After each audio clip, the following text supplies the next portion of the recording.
everybody, and welcome to another adventure in history.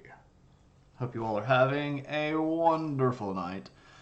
It has been a little while. I've been delaying a lot and not having a lot of streams, and I know that it seems like I know I sound horrible. I'm tired, I've had the COVIDs. I'm Spartacus! I'm Spartacus!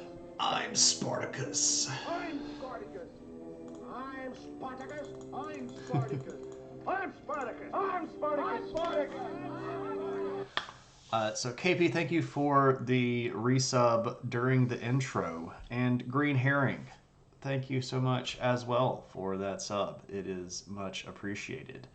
Let me say hello to everybody. Let me make sure I say hello. Who we got here? Nick Zlotl, good to see you. Welcome, welcome. Hope you're having a good one. Radical, what is up? How's life? Green Herring is here, Kilted Preacher is here, and the world is all happy. Now we're having that weird thing where,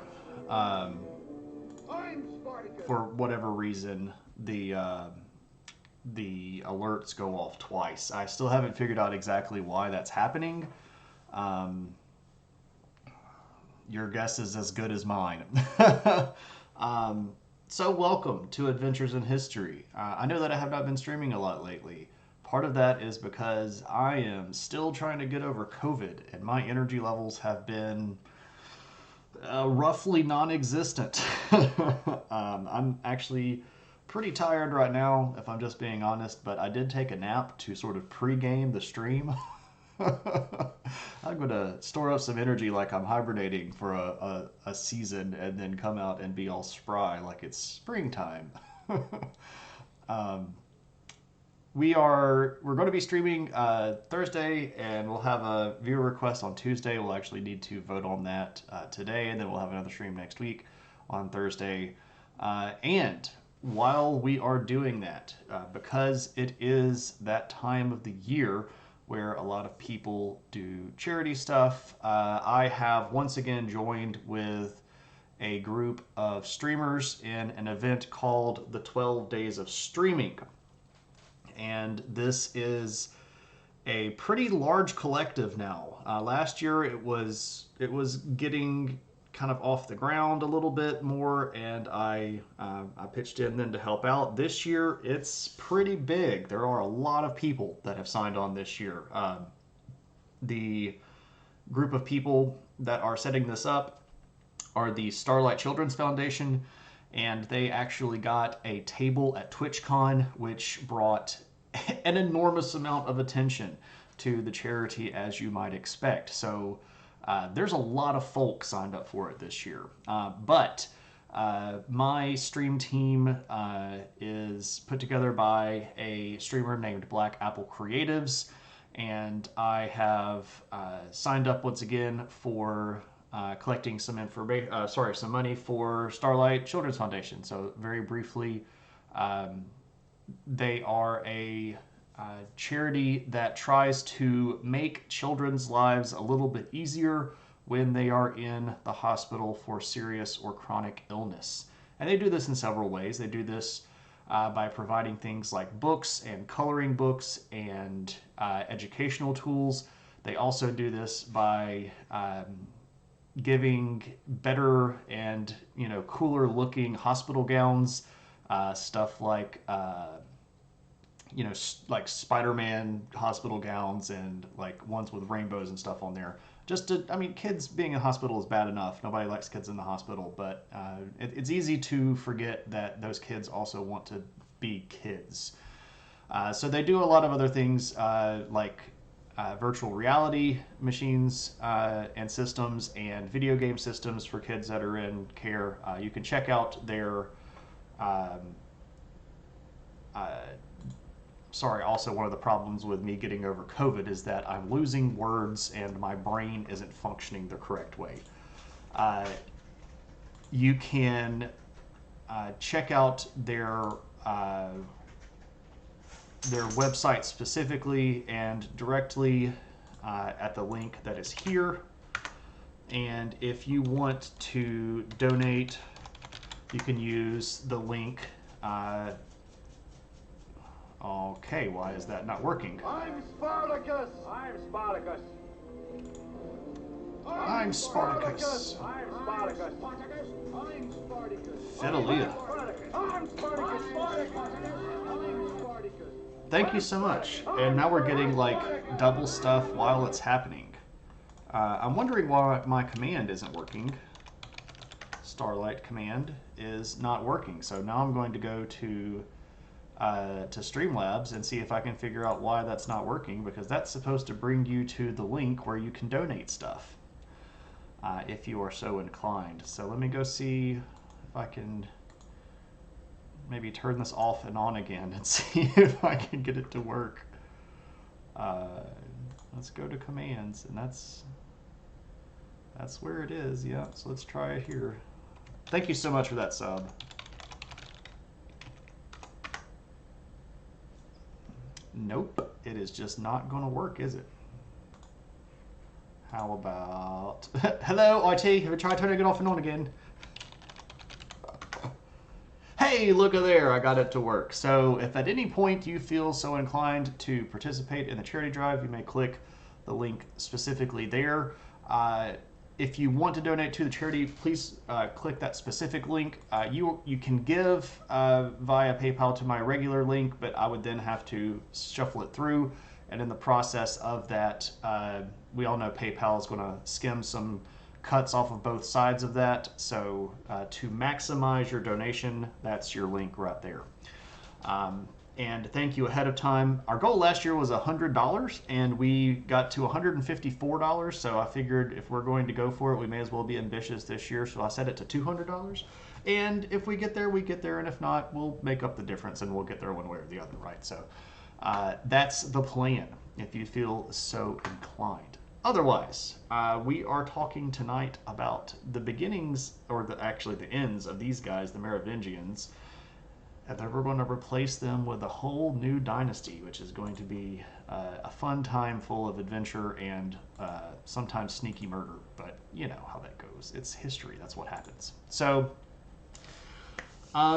who are the Merovingians? Well, if you have been with us in the past few streams where we've been talking about medieval France, the Merovingians were a group of Frankish people that set up here in France, you know, back at the end of the Western Roman Empire. They are going to be one of the first big barbarian kingdoms to sort of settle themselves.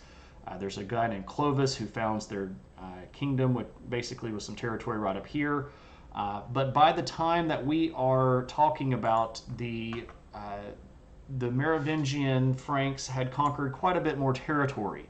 And they had, at this point, a fairly large amount of land. Now, if we're just being honest, and we're comparing this to, say, you know, the Western Roman Empire, this isn't as much as it might look. But let's remember, when the Western Roman Empire collapsed, there wasn't really a lot of centralized power at the time. There were a lot of really, really small kingdoms that had lots of fighting among themselves, that had not really established stable boundaries, and that didn't really have even stable dynasties. He's also a really pretentious French mob boss code in the Matrix. Correct. Who makes a cameo in the fourth Matrix, and it kind of made me giggle. But the Merovingians had put together a fair amount of territory. Now, one thing that's important to note here, if we look at sort of this darker orange area, you'll note that there are these dashed lines, and that these areas are not necessarily all looking like they're one big country, and that's because they really weren't. To a certain extent, the Merovingian kingdoms, you can see here kingdoms plural, were four chunks. And Aquitaine, Burgundy, Austrasia, and Neustria were four different thrones. Now, at various times in the Merovingian history, those thrones had been consolidated into one central kingdom, but other times they weren't.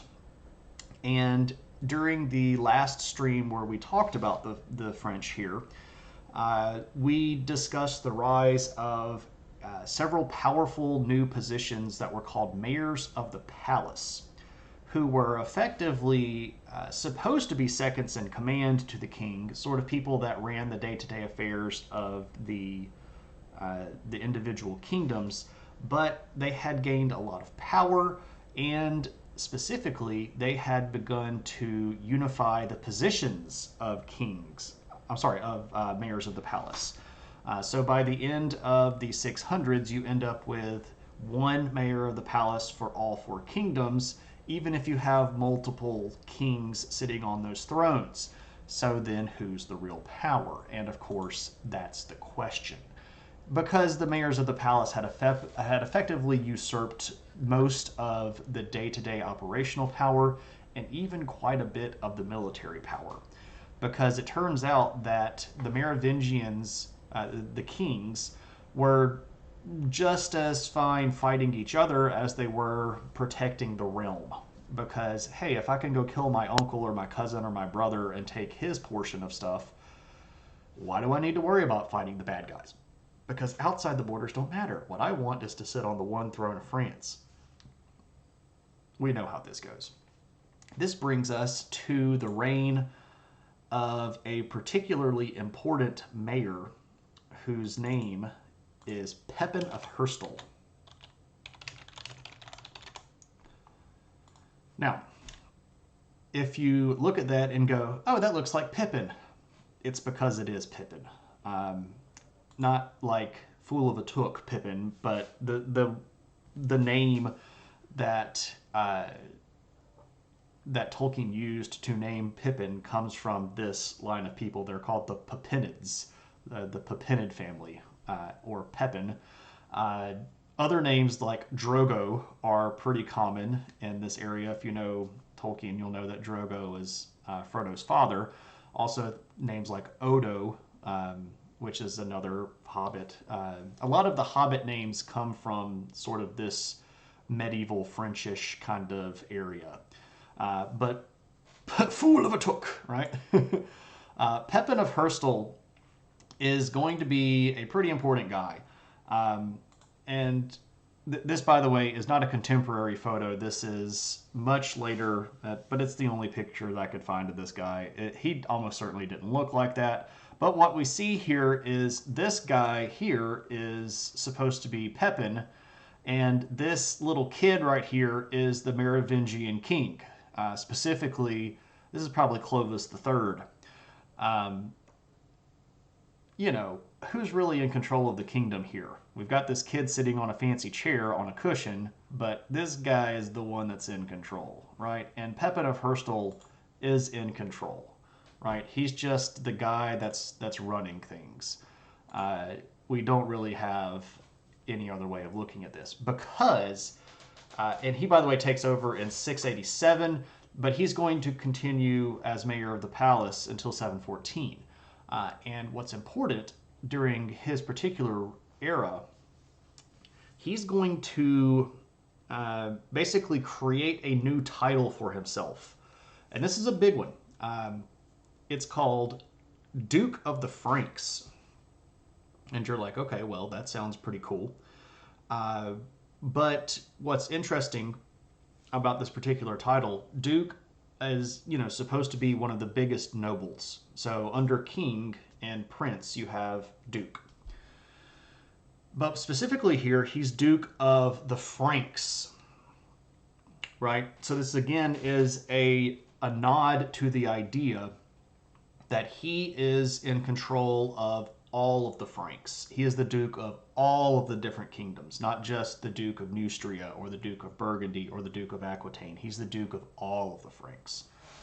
And this is a symbol, the John Wayne of the Franks, right? Well, I say there, we're going to have ourselves a bit of a talk. And I don't know how to do a John Wayne accent when I'm clogged up with sinuses, but this is the best you're going to get. Anyway, what's up, Moose? Good to see you. So he's the Duke of the Franks. this is a pretty big moment because this is going to catapult him sort of into the forefront of all of the politics of the realm. And it's not long before he also takes on a title. Now, he takes this title, but whether or not he could legitimately claim it is a different situation. He takes on the title Prince of the Franks. Now, this is a big deal because that implies that he's actually next in line for the throne, but he's clearly not because he's not a Merovingian. He's not from the main family line here. But when he gets that title Duke, this is going to give him a lot of control, specifically control of the military. And one of the things that he does with this military control is he ends a lot of the Civil War. A lot of these different Merovingians had started, again, fighting themselves and trying to take over all of the different kingdoms. But he says, no, we're not going to fight ourselves. Instead, what we're going to do is take these armies and go to our borders, and we're going to secure our borders. Because that's really an important thing to do if you're in charge of a kingdom, to make sure, that you have a kingdom left to rule in just a little while. This is going to be pretty good. And a lot of people kind of get behind this idea that, we have a steady hand at the rudder now, and we've sort of oriented ourselves in the right direction, and we're going to be okay. There are several kings that are going to be in control under him, but they're really not in control. Honestly, they're just figureheads, and they're people to put on money, like this guy. This is Childebert III. Woo! Look at that guy. He's got a coin, and it's got what is supposed to, I guess, be his face on it, but dude looks like he's got a giant goiter going on. But, just because you're on the money doesn't mean you're in charge. What's interesting here is that this was pretty clearly worn as a necklace. It's got a nice little pendant hole here. Somebody was wearing this around for a little while before it ended up in the museum. So again, this is just Childebert III. His biggest accomplishment is he was king during Pepin of Herstal's rule. That tells you about how much power the Merovingian kings had at this point. Now, Pepin, really powerful guy, does a lot of good stuff, gets the country kind of back on track, ends a lot of the infighting. And what's important, by the end of his life, is that he had enough support from both the nobility and the leaders of the military, who were, the lower nobility, middle nobility, to pass his titles to his son. So this is something that had not really been successful in the past. If we look back at what was going on during the 600s, there had been multiple mayors of the palace that had tried to set up a dynastic succession, and they had very limited luck with doing this. It was not really an easy thing to do, but Pepin is going to make it work, and he is going to pass his position and his territories and his power to his son, whose name is Charles. Charles in charge. And here we see a picture of Charles in all of the wonderful medieval goodness, where everybody's face looks exactly the same. Who is this guy? No, he's that guy. No, he's this guy. But who's that guy? Well, it's this guy. And, Anyway, this is Charles right here, the guy with the really cool gold clothes, sitting here on the cushion doing his thing. And specifically here, these are his sons, and we'll talk about them in a little bit. But, Charles, he's a cool guy. Now, one of the things about Charles, he has a lot of enemies. When he takes over, he had already had a lot of military experience, and he didn't get along with a lot of the nobility. So even though his dad did get to pass him the title, a lot of people were questioning him pretty quickly off the bat. And when it showed that he was going to be rather forceful, he is going to get some overt political challenges. And this is mostly going to be coming from Neustria and Burgundy. And there's going to be some low-scale revolts, especially down in the The southern regions down here. So again, if I go back to our map, I'll show you where we're talking about. Neustria and Burgundy. So the southern region down here is going to give him a lot of trouble, and the region right here up in what we might consider like north and eastern Neustria, right around Paris, is going to give him trouble. So what do? Well, you go beat these people up. That's what you do. And he's got a bit of a fight on his hands. And there is a problem, and one of the problems is that a lot of the nobles don't want to necessarily directly answer to him because he's not really the king, right? He's not from the Merovingian line. He's just the mayor of the palace.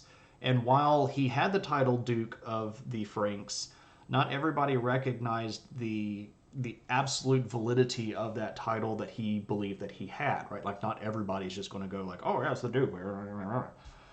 So he needs some backup. And to do that, he's going to end up having to sort of play some politics here. And one of his strongholds was in Austrasia, the north and eastern part of the Kingdom of the Franks. And one of the things that he's going to do to kind of get some more help on his side is that he's actually going to kind of re-break the kingdom a little bit. And he's going to appoint himself his own king. And this is Clothar IV, who we don't even really have images of because the guy is pretty much not really that important. He gets appointed in 714 as a way to, or 715, as a way to back up Charles's claim to authority. So he's got a Merovingian who's on the throne in Austrasia, and then that king can say, you've got to do whatever he tells you to do. And that levels out a lot of the politics. Even though everybody knows he's controlling this guy, it's still like the Pope is going to recognize the right of Merovingians to rule. And if you don't do what the king tells you to do, he can rat you out not only to, the Duke, he can also get you in trouble with the church, and you don't want to get in trouble with the church. Because the Pope is all in this stuff all the time. We haven't talked a lot about the power of the papacy in France yet, but that is going to become a central theme by the end of this particular stream. Because the Pope is really, really interested in what's going on here in France. And so we get some cover. Charles gets some cover under this Merovingian king, and he's going to win a string of battles over the next 3 or 4 years that is going to put him pretty much unchallenged. So from 715 to 718, Charles is going to beat up a lot of other French nobles. And then what's really crazy, as soon as Charles sort of ends his need for having this Austrasian king, Clothar IV is going to die. Which is really, really convenient, right? We don't need a king in Austrasia anymore. Now that I've got all of the kingdom under control, now we need one king that can rule everything. So Clothar dies, and the guy that is at that time king of all of the Franks is this dude named Chilperic II, who's this guy. And Chilperic was one of the dudes that had basically been beaten on. Like, Charles had been whipping this guy's tail for a few years now. And when Charles pretty clearly wins control, everybody says that Clothar IV died of natural causes, but it is one of the most convenient and timely deaths ever. Because as soon as Charles gets control of the entire kingdom, he dies, and then Chilperic II once again becomes king of all of the Franks, and he has to recognize Charles's authority. which is really freaking interesting because this is a king of the Merovingians being forced to admit that Charles is Duke of the Franks, which you would think is not the way that it's supposed to go, right? This is supposed to be the king gives the title to the person he wants to be Duke, not a guy says I'm Duke and then forces the king to accept it. But again, what we're watching here is a shift in command and a shift in power base because the kings don't have the power anymore. The power is in the hands of the mayors. Now, this is a pretty cool moment because at that point, Charles is in charge.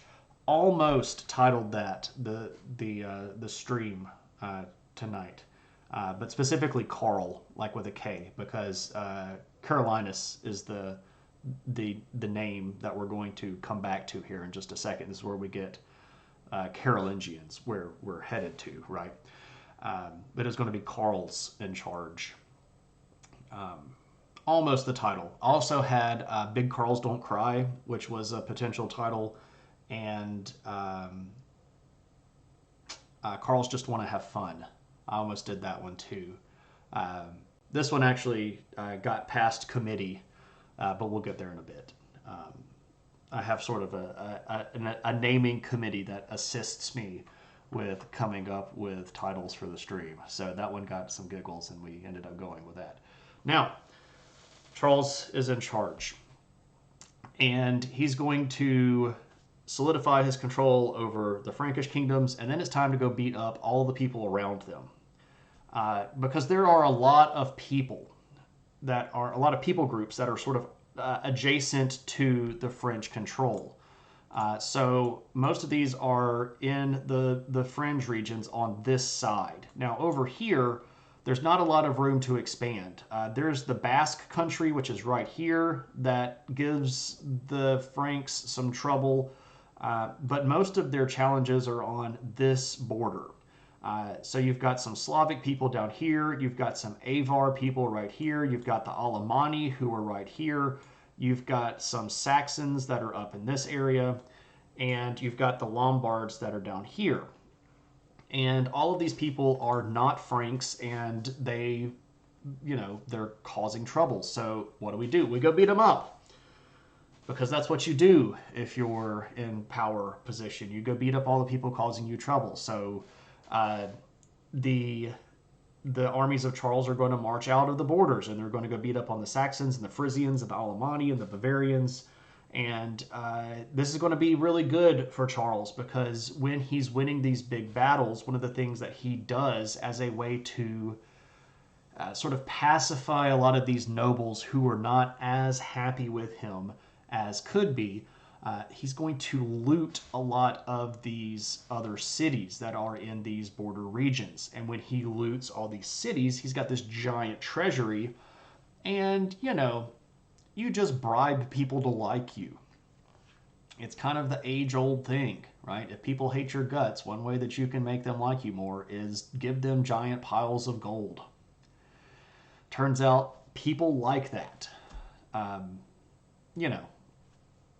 'Cause money, right? So we've got this position now where Charles is becoming more liked, he's becoming more powerful, he's becoming more supported. Give people money so they like me. Yeah. That's pretty much the way that it worked. And it worked pretty well for him too. Because we are about to have a big moment. And this is going to be particularly important for the future. Now, if you come back next week, we'll talk a lot more about this. But there were some issues going on down here in Spain. Specifically, the expansion of the Umayyad dynasty, Umayyad Caliphate. Does the opposite work? If I make people not like me, will they give me money? It depends. A lot of people don't like Alex Jones, but they watch his show, and therefore he gets ad revenue off of it. So it might be that if you make people not like you, they will give you money. It depends on how much they don't like you, though. they probably wouldn't have to. They would. They would probably have to not like you a lot. Green Herring, thank you so much for your donation towards the 12 days of streaming. It'll pop up here in just a second. This tends to lag a little bit from the actual moment of the donation. There we go.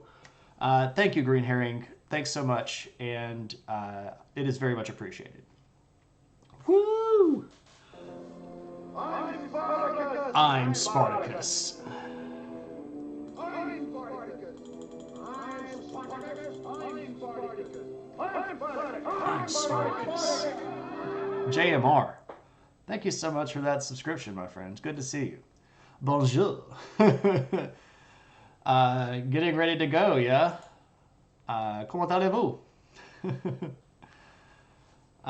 Plenty of CEOs have been paid just to go away. That's true. I think that is true of also some coaches. I know that the coach of LSU a couple of years ago got paid like $8 million to leave. Like, yes, I would take $8 million to get fired. That would be the last time I had to get fired, right? I just, like, you take $8 million and you put it in the bank and you're going to make like $120,000 a year off just the interest of that, right? So yeah, I'd take $8 million to not, work somewhere again. How was your trip? Did you see all of the cool stuff that you wanted to see? And also, will you share pictures of the cool stuff you saw? Because that's the good stuff, right? I hope you had a good trip, though. I hope everything worked out well with the Louvre, and your trip to England worked out nicely, and you got to go to all of the places that you were after. So it's good to see you. I'm glad that your trip went well, and I look forward to hearing more about that. We're currently talking about France, so we're right in the old area. If you went to Saint Denis, you might have seen some of the tombs of these people that we're talking about. You were very surprised. We'll definitely talk about it and share. Nice. Had to catch you maybe sometime this weekend, and we can chat. JMR just got back from a European trip. If you don't follow JMR, you should. JMR is a streaming friend here who does some building stuff, sometimes Legos, sometimes model kits, sometimes Gunpla. And also plays games. Great streamer. You should go give JMR a follow. Also, we've got Nick Slottle in the room, who is an artist that does animated stuff and 3D artwork that you can check out. If you note the little puppy head pat there, you can see some of Nick Slottle's work. And because I just shared the puppy, I guess the puppy decided that she needed to come and see us because we were being graciously greeted by a puppy. You want to come and see me? Come here. Come here. Oh, yes. It's a puppy. Hello. Oh, I know. I'm in here talking to the light box again. And you think I'm going crazy, so you come and check on my mental health. Oh, I know. Oh, my goodness. Thank you so much for the sugars. Oh, but okay, that's too much. That's too much. Too much. Oh, yes. Hello. What are you doing? Oh, goodness gracious. Oh, I'm going to scratch your ears. Oh, yes. The ear scratches. Oh, goodness. Oh, my goodness. Oh, my goodness. Oh, the puppy. Hello. You're shedding so much. Oh, my gosh. There's like a little I don't know, like a aura of fur. You want to come back up here? You can come back up here. Come on. Come here. Come here. Come on. What are you doing? You just want to give me lots of sugars? Well, you want something, don't you? What do you want? Are you going to woo at me? What do you want? What do you want? What do you want? Where are you going?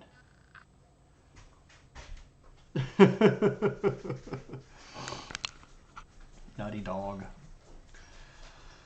Yes, that is the puppy.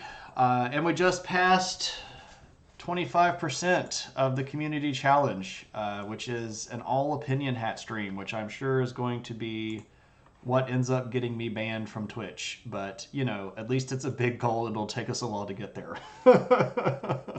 I saw Lumpy Dragon Potato come in. Hello, Lumpy. Good to see you, my friend. Go follow Lumpy for all of your lovely Minecraft building needs. He's also an incredibly intelligent and kind and generous individual, and you'll have a good time hanging out and hearing his love of puns. He's just a genuinely good person. So, anyway, what about Charles? What's this new threat? I mentioned the problems here in Northern Africa. Those problems are going to spread over here to Spain, and the big name of that problem is the Umayyad Caliphate.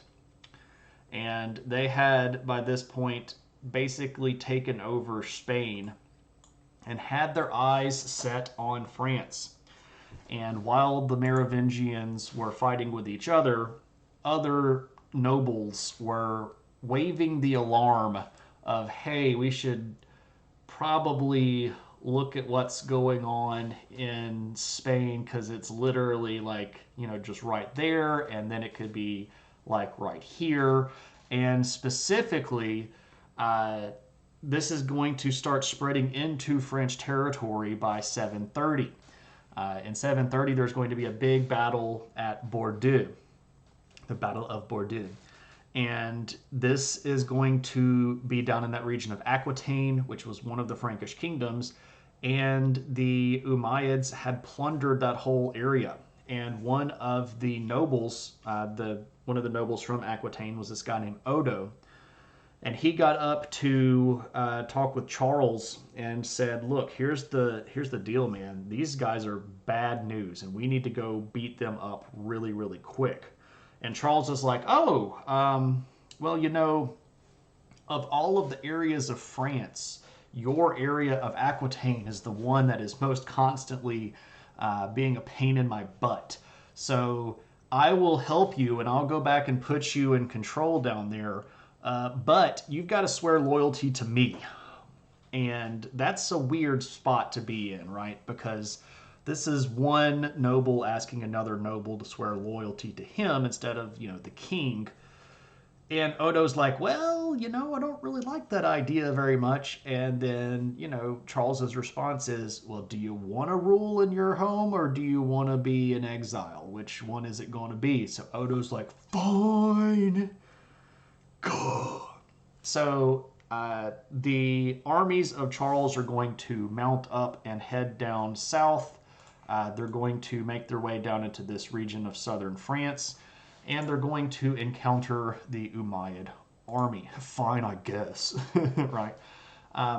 There's going to be a lot of really tough fighting around this time, and it's going to come to a head in 732 at a big battle called Tours. This is also in French called Poitiers,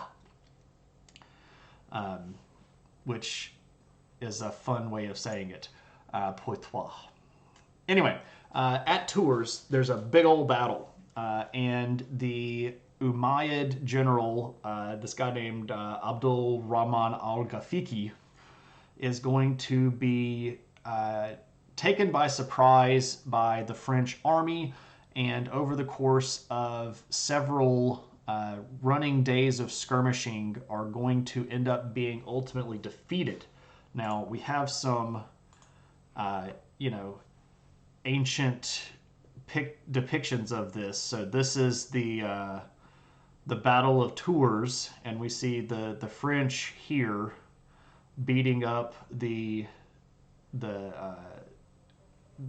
armies of the Umayyads. You know, because everybody again looks the same. Who's this guy? That guy. Well, who's this guy? That guy. Because we don't do faces, and we also don't really do lots of, you know, kind of. Well, these aren't really chunky horses. These are actually pretty skinny. Like, this horse's whole width is like, you know, this. Yeah, more or less, because it's not because they were actually using the same gear. It's mostly because medieval people have crappy art styles, and it's like, you know, we have shields, and you guys kind of don't. it's not a good depiction. It's just something that I could find from the French manuals that would have shown the depiction of the battle. Again, medieval people aren't great on realism, and they're not great on detail. Um, yeah, the people wearing the hats, they have different hats. So there we go. Now, what this does for our buddy Charles is gets him a lot of notoriety. And he's going to get a pretty cool nickname. And this is why he becomes known as Charles Martel. Now, Martel means the hammer. So he is Charles the Hammer. Another potential title for the night was It's Hammer Time, but that would not have actually replaced anything, so it wouldn't have been as good of a pun. You would have had to get that hammer was different just by looking at it. So didn't go with Stop Hammer Time. That was another potential. Anyway, Charles Martel. You probably have heard of him as Charles Martel, which is what he's referred to as mostly in history, but at that point he was just Charles, and then he became the Hammer after he crushed his enemies. Yeah. What's interesting about this particular period of time is when the French are encountering the Arabs, they're going to see something cool that the Arabs had invented, or that they had technologically that the French didn't, and that is a stirrup. Now you go, what's the big deal? Who cares about a friggin' stirrup? Why is a stirrup a big deal? You just get on the horse and you ride the horse. Well, if you're going to have heavy cavalry, so cavalry that is going to be really heavily armored and on horseback, a stirrup is actually an essential piece of gear. Because if you're riding a saddle without a stirrup, you don't have a lot of stability. And specifically, you're not going to be able to control which way you're leaning as well in the saddle. And what's important about this particular moment is the French are going to go, hey, look, we could put stirrups on our saddles. And what that could do is we could then maybe ride with spears, because you could stand in the stirrup and lean forward with the spear and get a lot of momentum behind you. And then before you know it, we have jousting. So this is a turning point, technologically speaking, where Europeans figure out stirrups are the way to go. Stirrups were such a big deal that it's its own discovery in Civ, right?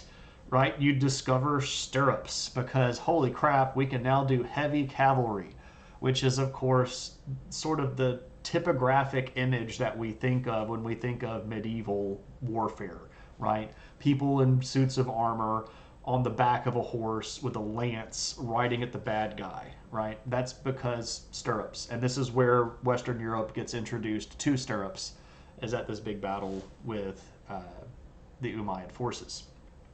So there we go. Now, Charles Martel is going to rule for a long time. He is going to take over in 714, and he is going to rule all the way through till 741. So very long life, very stable rule after some initial bumps, and he is going to leave behind a much more strong position for his kids. His children are both going to take over, but the one that is going to be most important is a guy named Pepin the Short. Now, this is actually who they named the Hobbit after, because he was short. Ha ha ha. I don't actually know if that's true. But here's Pepin. Pepin sitting on his throne, and we know that he's short because his feet don't even touch the ground while he's sitting. Look how short he is. And if we look here, our Latin, Pippin Rex, so king in France, Francois, kings of the France, and Carol Magnus, the Caroli, the big Charles. He is the small king. Yep. Dwarfism or malnutrition? Probably malnutrition. He wasn't actually a congenital dwarf. He was just short. Probably malnutrition. But short in stature, not in strength. This guy's pretty powerful. Yeah, he's Pepin the Took, right? There's a bit of a moment here where there's going to be an interregnum. The last of the Merovingians had died in 737, and Charles decided, I don't really need another Merovingian. And Pepin is going to take over, and for a little while, he rules by himself, just as mayor of the palace, and there's no Merovingian king. But that's going to start wearing on some people's nerves. The idea that he had sort of just usurped the throne without necessarily doing anything about it or getting recognition was unnerving to a lot of people. So he does end up having to sort of prop back up a new Merovingian. And this kid's name is Kilderic III. And he puts him on the throne, but he doesn't really have any power. The whole purpose of him being there was, whatever, we've got a Merovingian on the throne. This is going to be problematic in a little while. Pepin is also ruling with his brother. His brother's name is Charlemagne. And Pepin kind of sees himself as the king of France. And his brother is going to retire after a couple of years of ruling with Pepin and enters a monastery. And there is a lot of speculation that Carloman did not enter the monastery by choice. He was forced into that by his brother. Yeah, nothing less than king, right? Now, there's an interesting moment that's about to happen. And I mentioned that we were going to start talking about the popes again. Specifically, the pope at this time is a guy named Zachary. And Zachary's having some trouble. They started ruling late in life too. Pepin was, he wasn't a child. He was an adult by the time that he took over. I think he was in his early 20s. So he was a fully, capable individual to rule by himself. He wasn't like a 5-year-old. So Zachary is having trouble.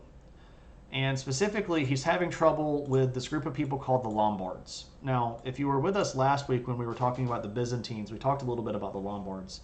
They had a kingdom that was here in northern Italy. And they had taken over basically everything from right about here up and all of this river valley right here. This is the Po River. So basically everything here south of the Alps. So north of Rome and south of the Alps. This was the kingdom of the Lombards. But the Lombards were not necessarily very friendly with the Pope, and they were pushing a lot down here in the region of Rome, and they were doing a lot of stuff that the Pope didn't care for. The Lombards were Christian-esque.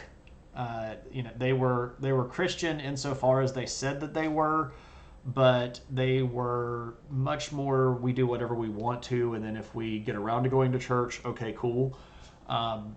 And the Lombards had basically started ignoring the Pope, and they were kind of doing whatever they wanted to do.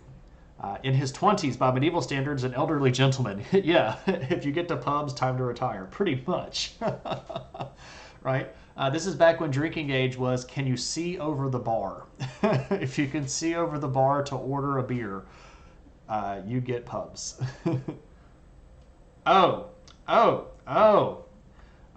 Okay. Yeah, that is not what I thought. Yeah, I don't know if I can say that on stream, Lumpy. Once you hit puberty, it's time to go, right? Not what I was thinking. Anyway, these Lombards were causing a lot of trouble, and Zachary was sort of in fear for his life. Let me show you Zachary, by the way. This is Pope Zachary. and you're like, what in the devil is this? It's really one of the only images we have of him, and this is on a wall in a church, and you know, he's kind of just doing his thing. Um, I am much less innocent than I play on TV. I just try to keep everything PG-13 on stream. Let's see, a Molotov cocktail enthusiast. I don't know if these are supposed to be candles or if these are supposed to be incense. I really don't know. It could be a Molotov cocktail. Um, I don't know if holy water is flammable, though. I don't think it is, unless you're throwing it on a demon. So, um, you know, who knows? Anyway, Zachary sends a letter to Pepin, and he goes, "Look, dude, I could use some help." And Pepin goes, "Well, here's the thing. I want to be king." And Zachary goes, "Well, you know, the thing is, way back in time, like hundreds of years ago, in the 400s, the Pope back then kind of made a deal with Clovis that his family line was the officially recognized family line of France, and that if they were friendly with the Pope would be friendly with them. So because he was like sitting on the chair and saying things with the popey voice, which makes it official, I don't really know if I can go back on that. And I don't really know if we can get rid of the Merovingians." And Pepin kind of puts it to him rather bluntly. And he's like, "I'm running this country already. Like, the kid that's on the throne isn't doing crap. He's just sitting there, right?" And he asks him this question, and he's like, "What's more important, sitting in the throne or commanding the country?" And Zachary's like, "Well, you know, I get your point, but what are we going to do?" And Pepin's like, "It's real easy, dude. Just say the Merovingians aren't kings anymore and say that I'm king. That's all you've got to do, and I'll just take care of the rest of it." And the Pope was like, "And you're going to deal with these Lombards, right?" And he's like, "Yeah, I'll deal with your Lombard problem. I just want to be flipping king," right? And so Zachary is like, "Okay, cool. So I can just literally just write you a letter and say Merovingians bye, Carolingians hey." And he's like, "Yeah, that would work great if you could just make that happen." And that's what happens. They're going to get rid of the Merovingians, and then they're going to hold an election to see who is going to be king. But as you suspect, Pepin's going to win this hands down. What's really interesting is that Pepin calls all of the nobles together and says, "Hey, look, here's the deal. The Merovingians are gone, and we're going to have an election. And any noble that wants to can put his name into the hat to be the king. Also, by the way, nobles, if you look out to the surrounding areas, you'll note that all of my armies are camped right around the city here, and you can see nothing but my soldiers and my armies in any direction around this city. So you might want to take that into account when you're voting on who's going to be king." And as you might expect, well, he wins. This is a very clear case of voter intimidation, right? Where, oh yeah, I'm going to go elect king, and I think I'm going to run for king. And you get to the city, and like all of Pepin's armies are there, and you go up on the battlements, and you kind of look out, and all you see is Pepin's people, and you know that to get back to your house, you're going to have to walk through those people. You vote for Pepin. So this is the end of the Merovingians, and we're going to get a new group. If I could click on the right clicker thing here, and this is the rise of the Carolingians. Bum, ba, da, bum. Now, they call themselves the Carolingians because they trace their descendants and their original family lineage back to this god named Carl, or Carolinus. And he is going to be sort of the grandfather where we get Carolingian from. So Pepin is now King Pepin the Short. Um, it's really easy to crown him because you don't have to ask him to kneel down or anything. You could just boop right there because he's short. Attempting to do some humor here. Attempting. Anyway, this is going to be pretty good. He gets elected, and the big bishop in France gives him the thumbs up. Later on, the Pope is going to make this is later not Pope Zachary. This is the guy that followed Zachary, whose name. Who's the next guy?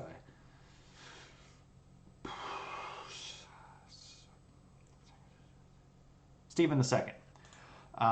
Stephen II goes up and does a public anointing of Pepin to make sure that everybody knows that he is actually officially the king. So he's got pretty clear papal support.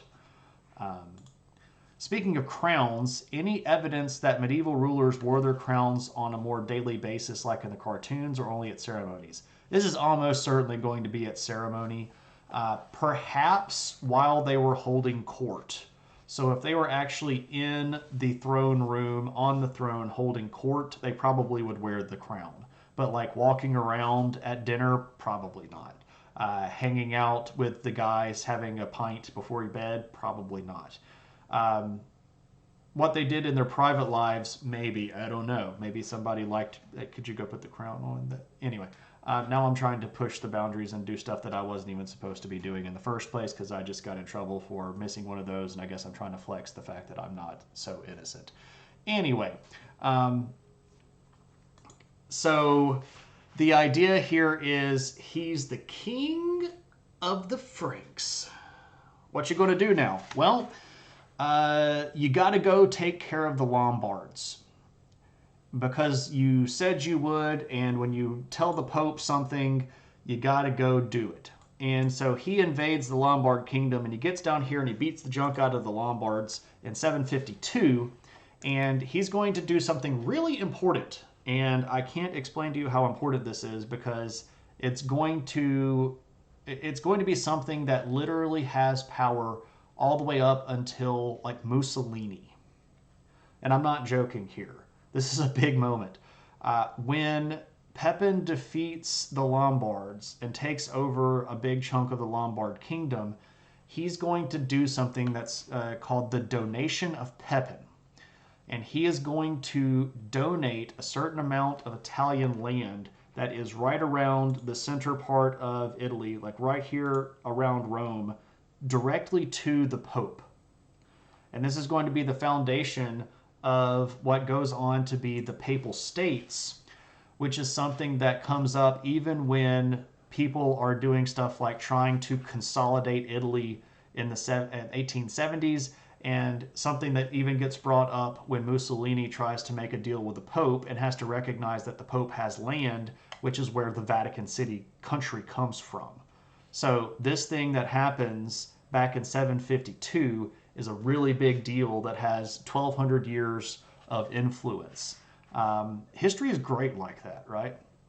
So the donation of Pepin recognizes that the Pope has some land and that these are going to be the bases of his personal territory and the territory of the church, and that people can't argue with that, right? So like if you invade this area, you're not just starting a war, you're actually invading a foreign country. And one of the things that's really important is that Pepin says, I donate this land to the church and I will be its guarantor. So if you start screwing around with this territory, you don't have to just answer to the church, you have to answer to me. And I've got a big old country and I've got a big old army and I can put a lot of hammer down on you, right? So the Vatican itself, the country of the Vatican, doesn't get founded until Mussolini takes over Italy. As a deal with the Pope basically not standing up to Mussolini, Mussolini recognizes the independence of Vatican City as a separate country. So that's all the way up in the 1900s. That's even before World War II.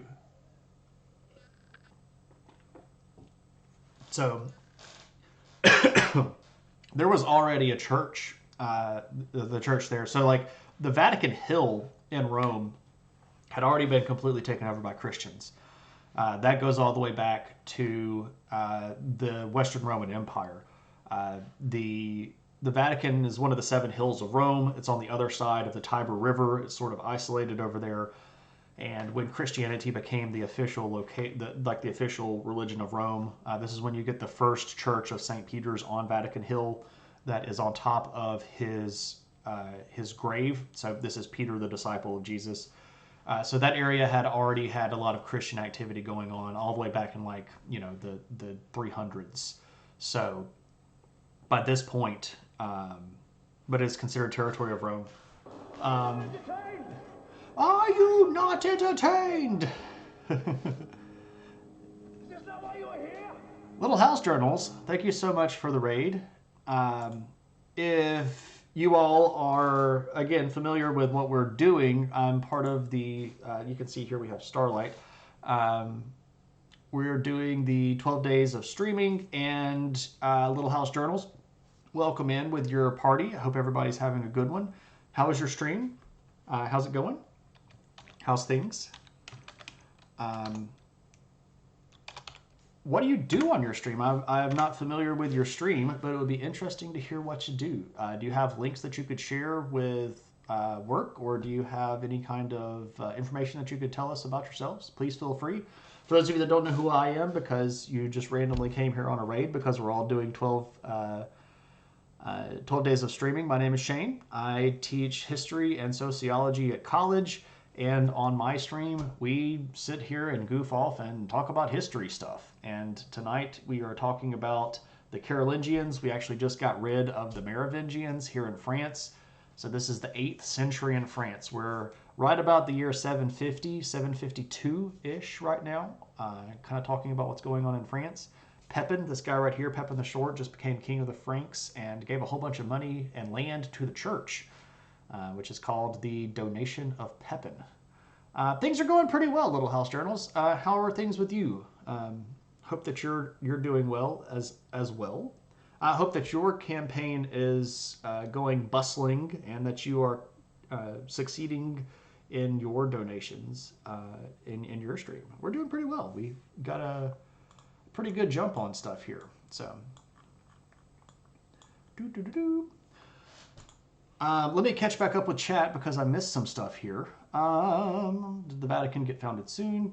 But is it considered territory of Rome back at this time, at the time of Pepin?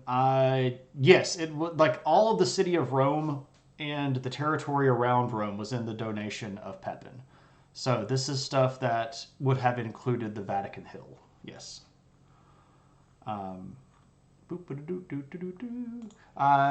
For those of you that just came in, please feel free to ask questions. If even if it's not something that really seems like on track, if it's just a random history thing, I love running my mouth. That's kind of what I do for a living. And I like the random questions because it keeps me sharp. I have to think about a lot of stuff that I haven't thought about sometimes, and that's always interesting for me because I'm just kind of a giant history nerd. I watch a lot of TV and movies and stuff like that too, and I build plastic model kits that are shaped like Gundams and giant robots and just general nerd stuff. I think everybody's pretty cool. Have I used my knowledge to create my own homebrew D&D world? I haven't, but I have done a lot of role playing. I have run campaigns in multiple different settings, and in high school, because we didn't actually have enough money to go buy D&D stuff, some friends and I ended up kind of kit bashing and homebrewing an entire system. So we kind of made up our own version of D&D that was really streamlined and boiled down, and we had a lot of fun with that. But it wasn't D&D. I've played some stuff with Steve.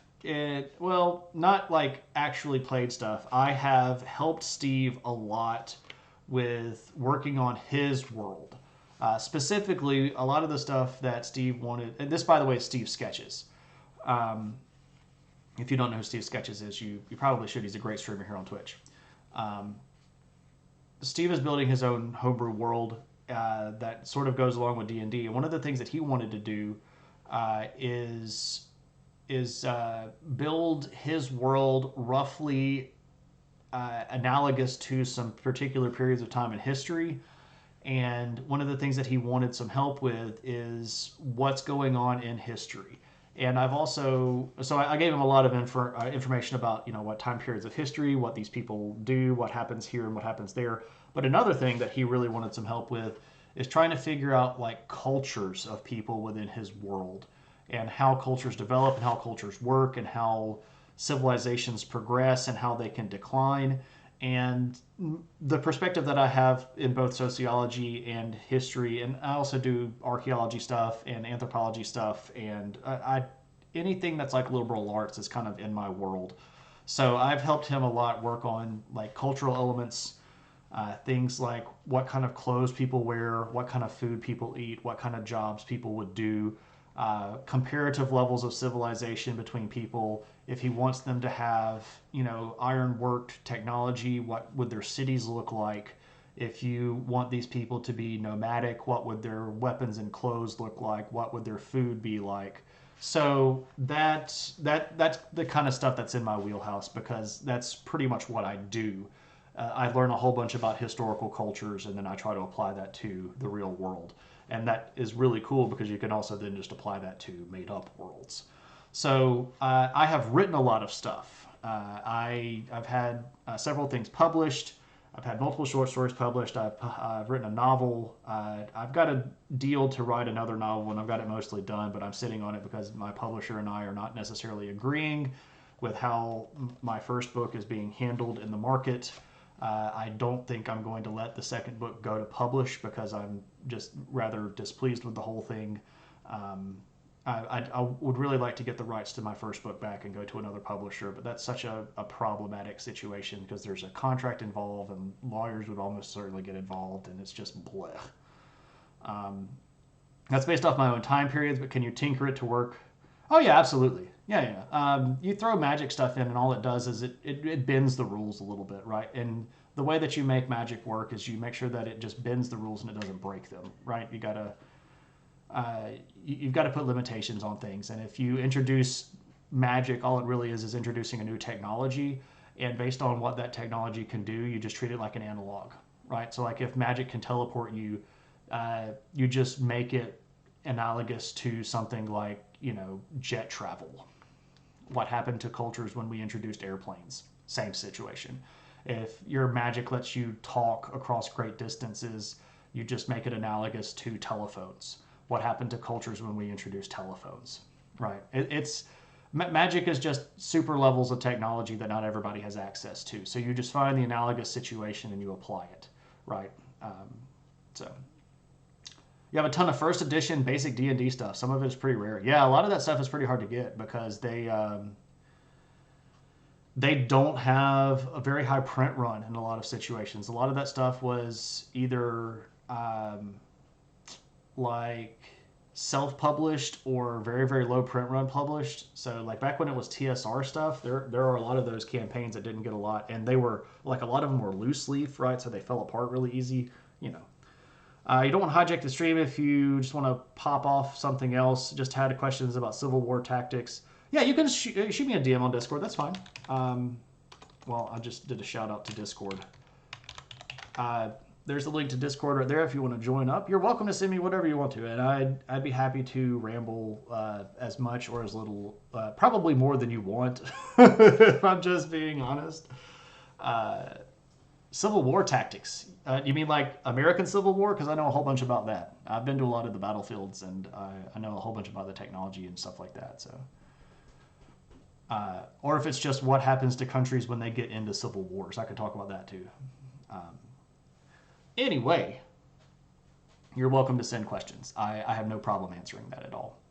You are welcome. If I have learned something, and I can use that to help somebody else, that's good. The way that I the way that I view this is if I learned some random fact and I share that random fact with somebody else and it makes their day better or makes them smarter, I get 25 cents of my tuition back. So I'm just very slowly paying myself back for the money that I invested in all of these magic pieces of paper, right? Yeah, absolutely. If you need some help, just let me know. No problem, Sofa. Absolutely, no problem. That's what I do, right? I learned a whole bunch of stuff, and I can talk to people in ways that make sense. That's kind of my gift, and I really enjoy doing it. So, anytime. Let's catch back up though with our story here. So, Pepin, takes over the Lombards, gives us a whole bunch of land to the Pope. This is great. He does a good stuff. Now, the Umayyads had not been completely pushed out, especially in this little chunk of region right around here. This little region in southern France is referred to as Septimania. And the Umayyads were still in that little chunk of territory right around this little bay right here. And Pepin's like, don't really like them being that close. So we're going to go push them out. And he does, successfully so. The big city in that area is called Narbonne, and he retakes that in 759. And then he's going to say, okay, now we're going to, we've beaten them out of here, but Aquitaine was still kind of being a little bit of a rebellious nature. So we're going to reunite Aquitaine. We're going to fully bring it back under control here and gobble them all up. So they do in the late 760s, and the war between France at that point and Aquitaine is really brutal. There's a lot of you don't get to ask for forgiveness. You're just going to get your head chopped off. It's pretty nasty stuff. Pretty nasty. So it's not fun times if you're in Aquitaine. One of the things that Pepin had pretty much decided was some of these nobles down here are never going to line up with us, and the best way to deal with that is to just kill them all. And he does, and it's pretty rough. It's pretty rough. Now, it's never easy if you're doing that, because then you have to take that area over and everybody's like, hey, it's that guy who killed all of our family. But they are unified in France now. Pepin is going to rule until he is old, and then he dies, and his two sons take over. His two sons are Charles and Carloman. Charles and Carloman. Now, this is in 768, and both of his sons, Charles and Carloman, had already had some experience, because Pepin, again, was doing a lot of fighting, was doing a lot of military activity, doing a lot of politics stuff. So both Charles and Carloman had a lot of experience, and they're both going to get parts of the kingdom. Now, the relationship between the two of them was on the surface friendly. They worked together when there were external threats. They didn't let the kingdom fall apart.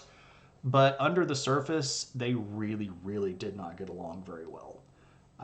And if we are to believe the ancient historians, Charles was gearing up to go fight his brother. Now, Carloman is the older brother. Charles is the younger brother. And Charles was getting sort of geared up to go fight Carloman. And then in 771, Carloman dies. Now, your immediate suspicion is, did Charles have him assassinated? Apparently not. Apparently not. They had their own forces. Yes, so one of the things that is very, very common with Franks is if you have multiple sons, you leave them all stuff. And so when Pepin had died, he left parts of the kingdom to each of his sons. So Carloman had a part of the kingdom, and Charles had a part of the kingdom. They weren't kings of unified France. And Charles wanted to be king of unified France. So when Carloman dies, he dies from a nosebleed. And there's a lot of different. Everybody always tries to like diagnose people in the past. The sort of like overarching decision here is that he had some sort of brain hemorrhage, that he died and his nose was just bleeding a whole bunch because he had some sort of brain hemorrhage. But anyway, it appears that he died of natural causes. He does not appear to have been assassinated. But Carloman is gone, and now we just have Charles as king. Now, if we want a picture, here we go. Now, a few things about this coin. First off, it's a much better coin than we have been seeing. And if we look at the way that this person is dressed, if you know anything about that, yeah, Julius Caesar's nose. He's dressed like a Roman, with the good Roman toga, the olive branch crown here, and with Roman facial structure. Yeah, because Charles thinks that he's a Roman. And he thinks he's going to reunite all of Europe. And he's not kidding. He really thinks this. Like, he is going to rebuild the Roman Empire. Which is a lofty goal, because no one had even come close. No one had even come close to getting half of what the Western Roman Empire had. So he's got a lot of work on his hands. And what is he going to do to that? Well, first off, he's got a lot of problems at home, because it turns out that not all of France likes him. Specifically, as you might expect, Aquitaine. His father had just gone down there previously and wiped out a whole bunch of their nobles. So it turns out that Aquitaine's not so happy with following his son. So he has to go down and fight more wars in Aquitaine. This is not going to be as bloody as his father, though, because he kind of learns a lesson here. And he's like, oh, man, my dad got down here and killed all these folks, and they really, really hated him. Really hated him. After trying to invade Russia, I'm going to build the Roman Empire and the Red Flag. Yeah, right?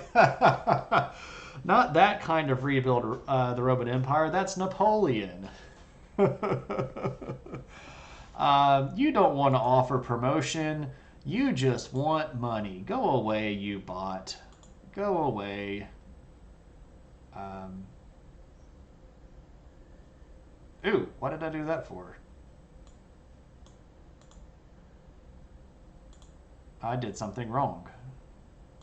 I did the wrong thingy. Oops. Oops. You go away. You go away. There we go. Boom. Ba-da-ba. Gotcha. Okay. So, Charles, when he goes down to Aquitaine, he beats them, and instead of killing a lot of them, now he does kill a few, like, just to be clear, like the ringleaders, they're probably going to get killed. But a lot of the other supporters don't get killed. He puts them in monasteries and makes them convert to, to being monastics, which, at least they're still alive, right? What's up, Nintendo? Good to see you. So this is a better way of doing stuff. You don't kill the people, you just stick them in a hole and make them, cut their hair, and then they can't be kings. So, fun times. This is going to ultimately end the issues down around Bordeaux and in Aquitaine. Then the problems from outside are going to start stacking up, because those pesky Lombards were still down here in Italy causing trouble. And he basically decides, I'm going to go get all of them, and we'll just get all of them and just get rid of the whole Lombards. And he goes, hey, Pope, would you like me to get rid of the Lombards? And the Pope is like, wait, what do you mean get rid of? Like do some magic and make them disappear? And he's like, how about, I could kill all of them and just take them over. And the Pope was like, if you can kill all of them and take them over, that would be cool with me. And so Charles is like, we're going to go kill the Lombards. Monasteries were not so bad. Fresh food, fresh beer, garments, good. Yeah, exactly. Lots of circulation of air. um, One thing to note here is that this time the territory in Italy that the Pope had sat around and had for a while been part of the Byzantine Empire, at this point was completely dissolved from the Byzantine Empire. The only territory that the Byzantines held at all in Italy anymore was this little nook right around here, which is basically Venice. So Venice is right here, and these lagoons around the northern part of the Adriatic. All of the rest of this territory was Lombard territory. And the Pope needs a new big Christian protector, and the Franks were going to be that group. But, like, man, if the Franks could get rid of the Lombards, boy, howdy, that would be amazing. And so he does. Charles brings his army down, and by 776, he completely conquered the Lombards and had destroyed their kingdom and absorbed all of their territory. You miss swimming in the Adriatic. The Adriatic is very, very beautiful. I've not been in the Adriatic. I've been in the Mediterranean. Right. Well, no. Where's Malia? I think it's further this way. Yeah, it's this way. So I've been in the Mediterranean right here. And I've been in the Mediterranean right here. But I've never been in the Adriatic itself. I probably should have when I was in Venice one time, but the Venetian lagoons, you don't swim in the Venetian lagoons. They're literally full of poop. Hey, you're doing that thing where you lie on the floor and lick everything, and it gets really, really loud, and I don't like the mouth noises. And I appreciate you coming to visit so that I can give you tummy scratches, and you can only really see her legs because I'm in the way. But she's showing me the tummy, and I'm giving her tummy scratches.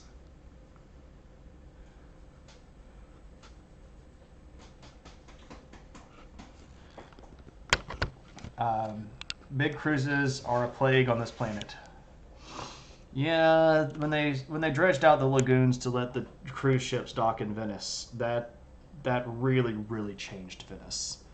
I've been in Venice both before and after the cruise ships, and I promise you, it is not the same once they let the cruise ships come in. It is a tourist nightmare now. I never want to go back to Venice, which is a very unfortunate thing to say. Now, if you paid for me to go to Venice, and if you were like, hey, Shane, I want to go to Venice, and I need a tour guide that's been there that can show me around and point out all the cool stuff, load up, let's go. But if I'm picking and I'm paying, I'm not going to go back to Venice. It's really annoying now. The lines are ridiculous. It's tough to plan anything around there.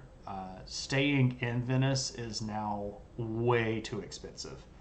You need to stay in Mestra and ride the bus in, or ride a Vaporetto in. Anyway, now I'm planning a trip that I'm not actually going on. So, anyway, now Charles, boop, he takes over all of northern Italy. Things are going great. Now, more problems down here. There is a new Umayyad Caliphate, which is called the Emirate of Cordoba, down here in Spain. And they decide that they're going to kind of encroach up a little this way. And Charles didn't have a good relationship with the Basques right here. That's a whole other story that is very, very long. Charles and the Basques do not get along. Anybody that's not the Basques and the Basques don't get along. Anyway, Charles decides he's going to retake Spain. It's just we're going to push all of the Muslims out of Spain. We're going to retake all of Spain. And to do that, we're going to start right here.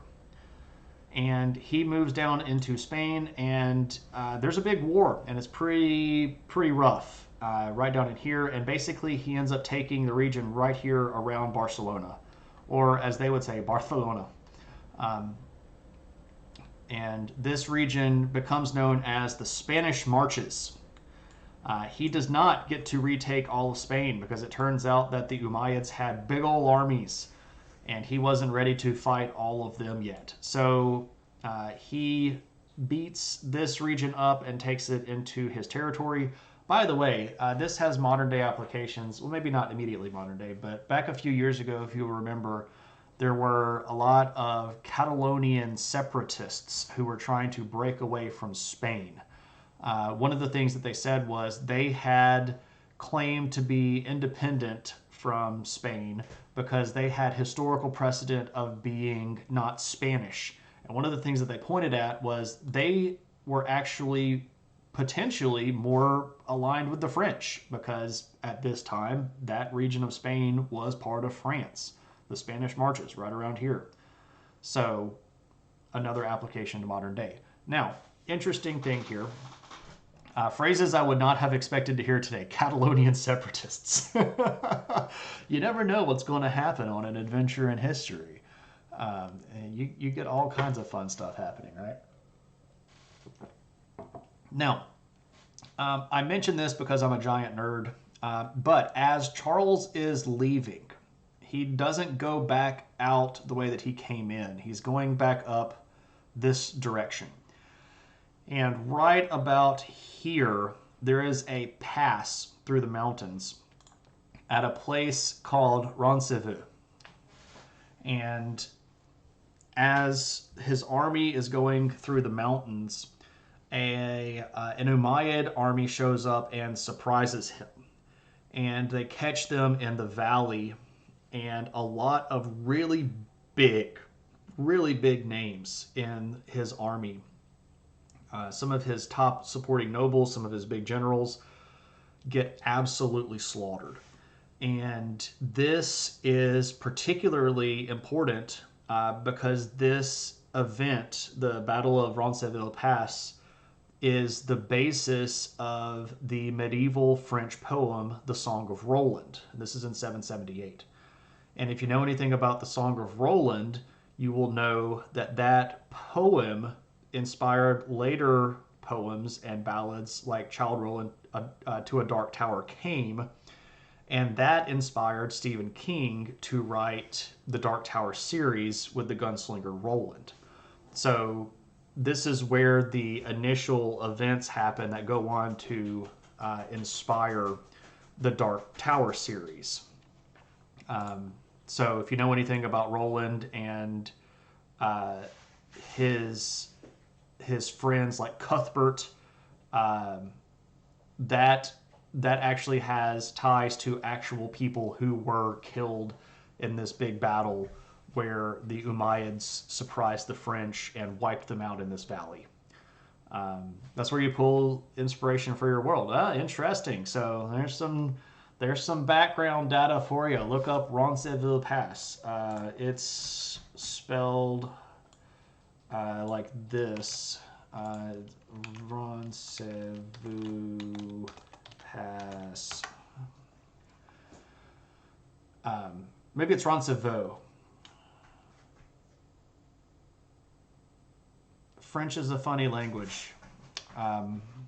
Maybe Lumpy can tell me how that's properly pronounced. Do you want to come back and see me again? Or you're being very needy. Come here. Come on. Are you itching? What do you want? I can't show you this. She's licking herself. That's probably not Twitch TOS. Are you done? Do you want to come back up here and see me? Come here. Come on. Come on. Oh yes, there's the puppy again. Hello, puppy. Hello.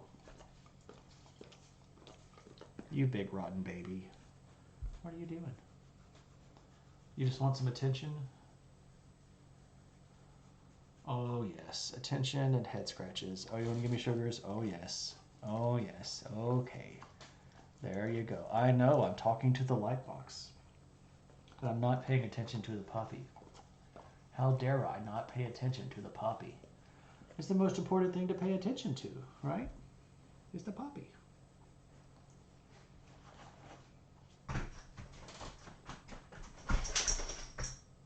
Do you need to go outside? If you need to go outside, you go see Brittany. She'll take you outside. Oh my goodness. Rotten dog. The most rotten of all dogs. Anyway. Lots of stuff going on. Beats up some of the Umayyads, takes back some Spanish territory. Now, what about all of those people over on the other side? Because again, this is where a lot of the French enemies were. Time to fight some folks. Specifically, Saxons. Boom. This big chunk of region right up here, which is Saxony. Lots of battles. Starts in 773. For the next 20 years, from 773 to 793, Charles is going to fight multiple big battles up here trying to conquer the Saxons, and eventually does. Now, what's really unfortunate for these Saxons, they were, at that time, they weren't Christians. They were still practicing regional native animism and worshiping, polytheistic deities. When he took them over, he gave them a choice, which was, you convert to Christianity or I'm going to kill you, which is hearkening back to what his dad did kind of down in Aquitaine, which is, I'm going to kill you if you don't agree with me. I don't like using the word paganism, mostly because paganism has a lot of different meanings. So like modern people, when you say paganism, there are modern pagans who broadly use the term paganism, and what they do is based a lot on the traditional regional polytheistic ideology, but it's not exactly the same. And another thing is the word paganism has a lot of social baggage that goes along with it, I have a phrase that I've tried to use, and I can't say it right now because my brain won't function. Traditional polytheistic religion, stuff like that. So there are modern pagans. Like there's a modern Slavic pagan revival that have brought back a lot of the Slavic practices, like with the different Slavic gods like Rod and Epona and stuff like that. So those are out there, and a lot of people that sort of broadly practice animism would consider themselves pagan. Yeah, it's the word pagan just originally comes from paganus in Latin, which just means rural, because Christians settled in cities, and cities tended to Christianize faster than rural areas did. So being called pagan meant that you lived out in the sticks and you didn't know what Jesus was. But that became synonymous with going to hell and doing horrible things and sacrificing babies and stuff like that. So today when people use pagan like an insult, like, oh, they're just a bunch of pagan folks. And I don't like that, because in the ancient world, and even in the modern world, people that are polytheistic or practicing local traditional religion, very, very few of these people are all about sacrificing babies, right? Even the ancient people that did human sacrifices weren't just sacrificing everybody, right? Anyway, it's a me thing. I'm weird. If you want to say pagan and you don't mean it offensively, you do your thing. I try not to. I also don't like calling the native religions of India Hinduism. I think that's a horrible name for all of their different religious practices down there. So I'm just very odd, and it comes from me studying too much and reading way too much about religion and getting really close to stuff like that. Like the closer you get to stuff, the more detail of it you see, and it's just me being weird.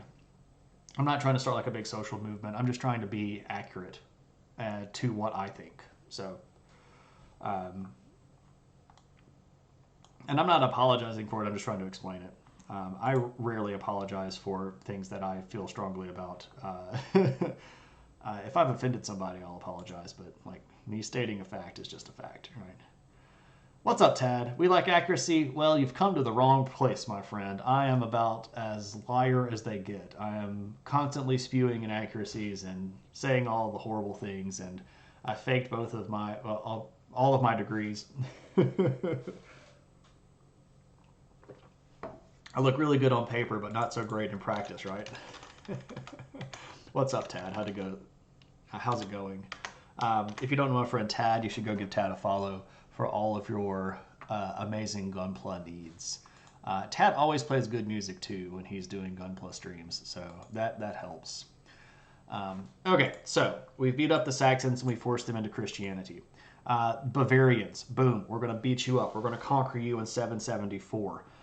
The Avars, who sat right about here, we're going to go fight them. The Avars is going to be a really, really long stretch of fighting.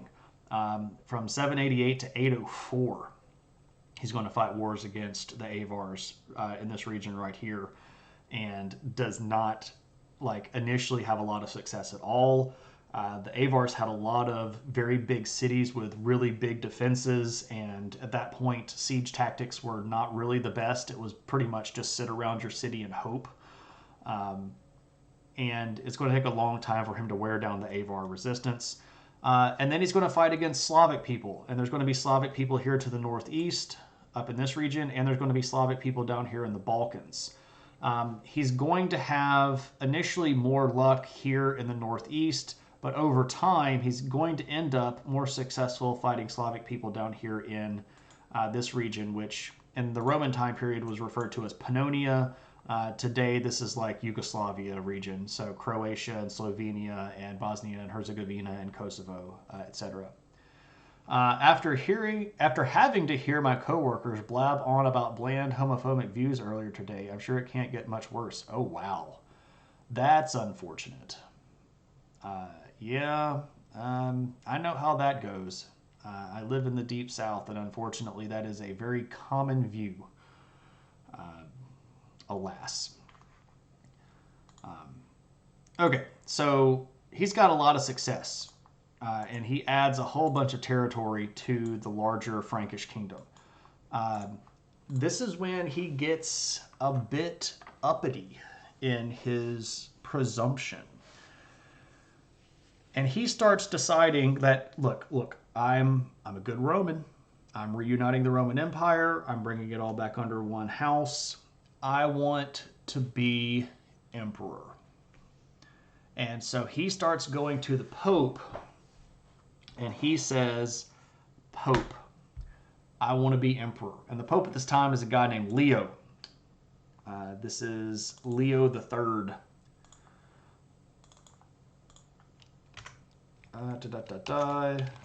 Leo the Third. And he goes, hey, Leo, I want to be emperor. And here's the thing. The title emperor has a lot of connotation, right? This isn't just king. This is bigger than king. This is a level up from king. And Leo is initially sort of hesitant about bringing emperor back, because there was still a Roman emperor. And at that time, over here, there was a Roman emperor living in Constantinople, and specifically it was a Roman empress, and her name was Irene. We talked about her last week. I should have named last week's stream Come On Irene, but I didn't. Instead, I went with Rage Against the Irene, which is accurate in what happened, but I think Come On Irene might have been better. I had second thoughts about that one after the fact. But past is past. We can't do anything about the bad puns that I decided to use. Anyway, so Charles isn't going to get the title emperor right off the bat, but he gets kind of insistent about it. And especially after he had conquered all these areas around the French borders, you know, over here and over here and over here and down here, he kind of actually has a good claim to the title emperor. And he decides that what he really needs to do is he just needs to go see the Pope himself. Instead of sending these letters back and forth, he just needs to go see the Pope. So in 800, Charles decides that he's going to make a pilgrimage to Rome. And he tells the Pope, I'm going to come see you. And we'll talk about this emperor thing. And Leo's like, man, okay, look, you can come down, but like I don't know if this is going to change my mind. So Charles goes on pilgrimage. And he decides that since he's king, he probably doesn't need to travel alone. It'd be a bad idea to just go with like a little personal entourage. So he loads up the army, all of it, pretty much. And he marches them all down to Rome because he said, this is going to be important for everybody. This is a pilgrimage for everybody. We're going to go to Rome. And he shows up at Rome with this big old honking army. And he goes, hi, Leo. We're here to talk. And I'd really like to talk about this title, Emperor. And specifically, because I'm now, king of a whole bunch more territory, one of the things that would be really interesting is if I sort of reaffirmed what my granddad gave you. Now, my granddad back in 752 came down here and beat up the Lombards. Dormammu, I've come to bargain. Exactly, Maddie. Exactly. He's like, remember my granddad Pepin gave the Pope this territory right here in Rome. I'd like to talk about re-upping that. And maybe you and me and all of my nobles in my army could have a large conversation. And really what he's doing here is he's blackmailing the Pope.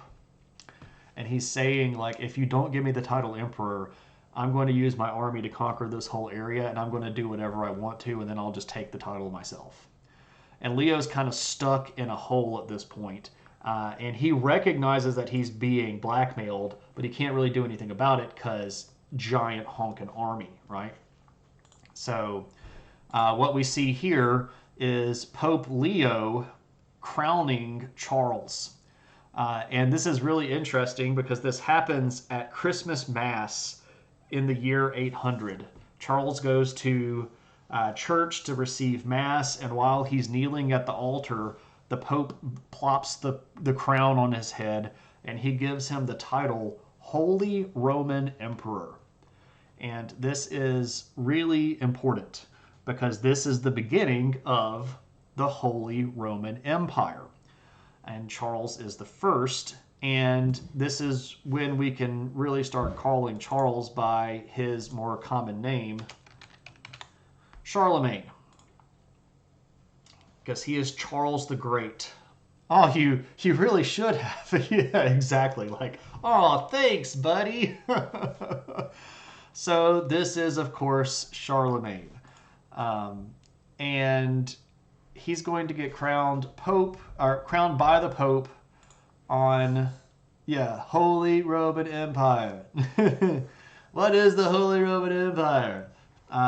It's not holy, it's not Roman, and it's not even an empire. At this point, it was an empire, and it was Roman because it had Rome in it, and because the Pope had deemed him emperor, it actually was holy as well. But, later on when we get to the 1800s, what has the Holy Roman Empire done for us? So what does this Frankish Empire look like? Well, it's big. It's a big old chunk of territory.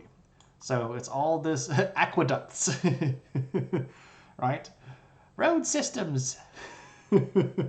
Right. Other than aqueducts and stability and peace and road systems, I'm glad everybody knows those jokes. This is what the Roman Empire looked like at the time. So we've got a big old chunk of territory. Now, if we're being real, this is not the Roman Empire. This is part of the Roman Empire.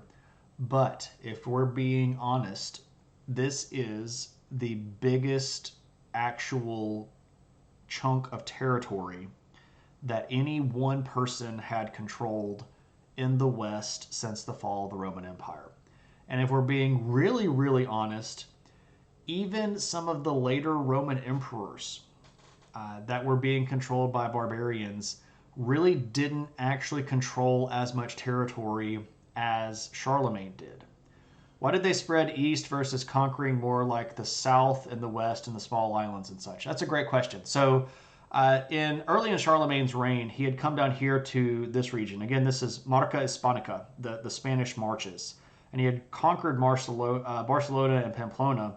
But when he ran into the big army down here of the Emirate of Cordoba, these guys were ridiculously big, and he did not want to try to tackle them. Mostly at that point because he had so many of these other little groups over here that were causing trouble. His initial thought was, I'm going to pacify this region, and then if I have time, I'm going to come back over here and beat these guys up. He actually did invade southern Italy down here. This is the Duchy of Beneventum. He invaded down here and beat these guys pretty badly, but there was a particular battle where his army got outflanked and he lost a lot of his cavalry, and he ended up not necessarily retreating in shame, but he left southern Italy and decided this was too far away to try to deal with. So he didn't really bother with that. Now, the islands, he is going to get the Balearics and Corsica, but the issue here is that the Umayyads and the Abbasids at that point had a really big navy. So trying to expand to Sardinia or Sicily would have been a really big undertaking, and the Frankish Empire did not have a sizable navy at all. At all. They were almost purely a land force, which is also why we see Venice here still independent, because they couldn't get to Venice to attack it.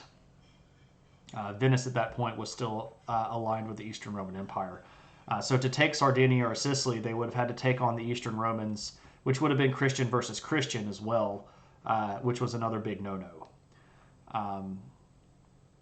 Sancti Romani ite domum. Yep, Romans go to houses. Oh no, that's not it. That's different. I'm still stuck on. Fiddlesticks. Brain fart. Life of Brian. Sorry. Anyway, this is a big chunk of territory, and if we're being really honest, this is a big chunk of territory for one person at this point to control. And it was impressive and it was scary. By land size, by square mileage, he controlled more territory than the Eastern Roman Empire did. And had a population that was not as big as theirs, but his land army could have beaten their land army. Now, their navy would have wiped the floor with the Frankish navy because it was, again, virtually non-existent. But his land army could have probably beaten the Eastern Roman land army in a head-to-head fight. So that's Charlemagne. That's also where we will end for the night, because we have hit 800, which means that it is time for us to end for the night. Was he traveling with his armies at the time, or was he at court most of the time? He actually did take the field quite a lot, and he led a lot of the armies himself. Now, there were some periods of time in the 70s, the 770s and the 780s, where he had to stay at court because he was coordinating multiple campaigns at the same time. It was just easier for him to be in a central location to try to coordinate things going on in multiple different parts of the empire. But he actually did kind of like to be out in the field, because that's what a good Roman emperor would have done, right? The Roman emperor would have gone to war with the army, and he really did style himself like a Roman emperor. So he did quite like to be out and about. I saw Tuna came in. Tuna, what's up? You missed a really important point, and I was hoping that you would be here to see it very briefly, because I think you'll be interested in this. Charlemagne, when he was fighting down here, and you probably already know this, when he was fighting down in Spain against the Umayyads, he went back up north this direction and got caught at a place right around here called Roncesvalles Pass. And a whole bunch of the big leaders of his army got killed. And this was the basis for the medieval French poem, the Song of Roland, which then became Childe Roland to a Dark Tower Came, which of course is then also the influence behind Stephen King's Dark Tower series. So I had hoped that you would be here to see that. So that's a short little thing about that. I don't mind going back over that because I know that you're a big Dark Tower fan. Cave Geek just got in from a Lord of the Rings trivia night at the brewery. Did you win? I hope you took Jim with you, and I hope you won.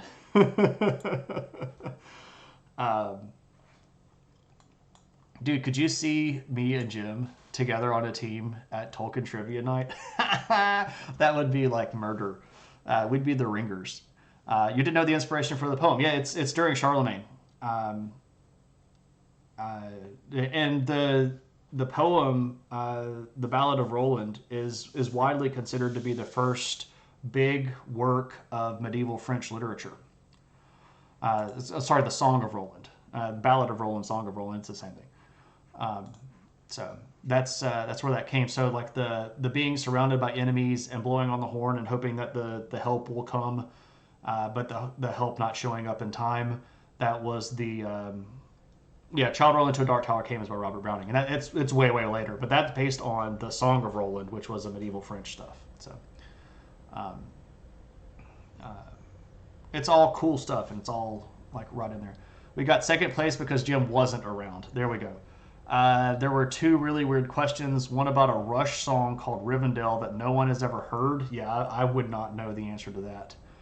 And another about some Airbnb hobbit hole in Vermont, which is not a real Lord of the Rings trip. Yeah, that's some weird stuff. No.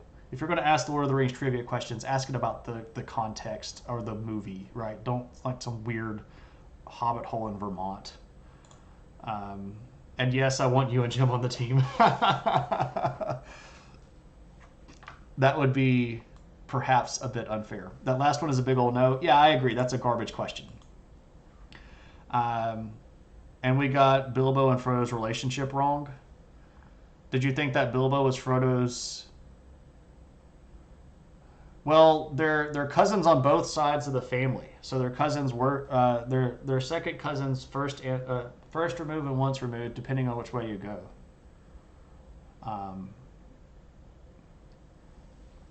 Yeah, so they're cousins both ways because of both sides of their family.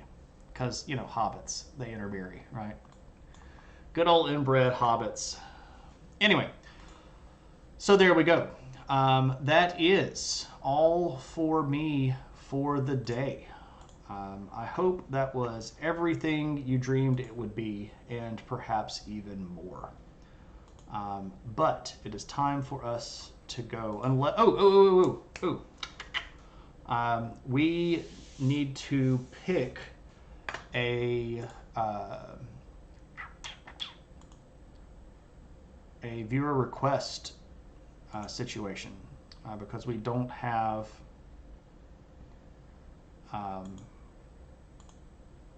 we need to do a viewer request thing, and I don't have a topic. So here's what we're going to do. We're going to take the first 4 topics that pop up in chat that you think would be cool things to have a stream about. So whatever you all want, throw that junk in chat, and then we'll have a vote on it. What did you expect? Hobbits from Hobbiton to find a spouse in Michael Delving? History of witchcraft. You would need to narrow that one down. Witchcraft, when, and what do you mean? I'm going to tell you again, there is not enough material to have a stream on the Dixie Mafia, and everything that I would say is already on the Wikipedia page that I would have to go look at to learn about it. But I'll put it on there one more time. Witchcraft is pretty big, so like you'd have to give like witchcraft like Salem trials or witchcraft like uh, medieval stuff. Cold War Central America. That's really big too. That's really, really big too. So you need, like, pick a country. We've already done Nicaragua. Pick a country. Roman aqueducts. What about them? Like where they are, or like just how they built them? That'd be a tough one. That'd be a tough one. Socio-political uses.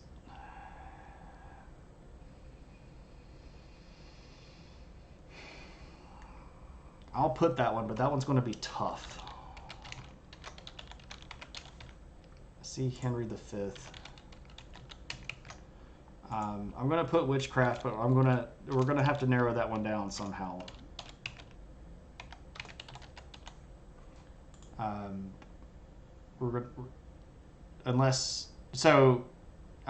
Witchcraft narrows down, or a Central American. The things named witchcraft. You're intrigued by hearing about a monk that wrote a book on witchcraft and got kicked out of town for obsessing on a woman.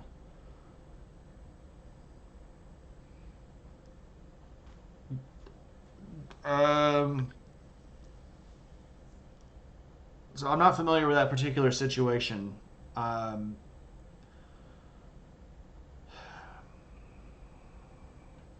Definitions of witchcraft, but that's really, really broad. We like pick a century or a region.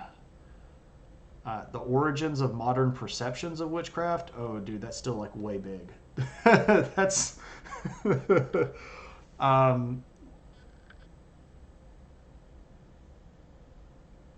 where do we think of, like, what is a witch?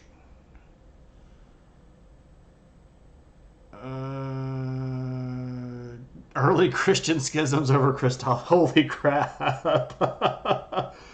Dude, we could do like, oh dude, that's an entire, like, that's literally a course that I took in college. Christology.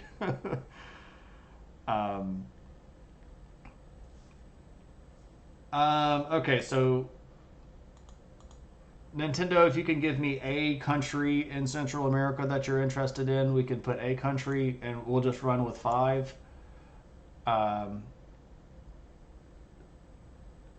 Or you could pick like, okay, so witchcraft is on there and some Central American country. But I need which Central American country, Cold War. Like Guatemala.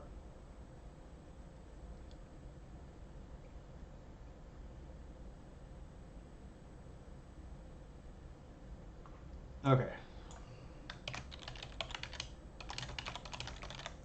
All right. So here we go. We're going to run it with 5, which we don't normally do, but we're 5 deep. Boom. There we go. What shall we cover next? You've got 5 options to pick from. Everybody go vote. Whichever one wins is going to win. Big gnarly events that happened at Christmas. Like, we got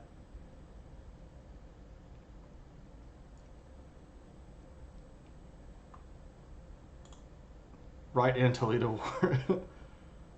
Yeah, let's aim for a 4-way tie, and then we'll eliminate one and we'll run it again.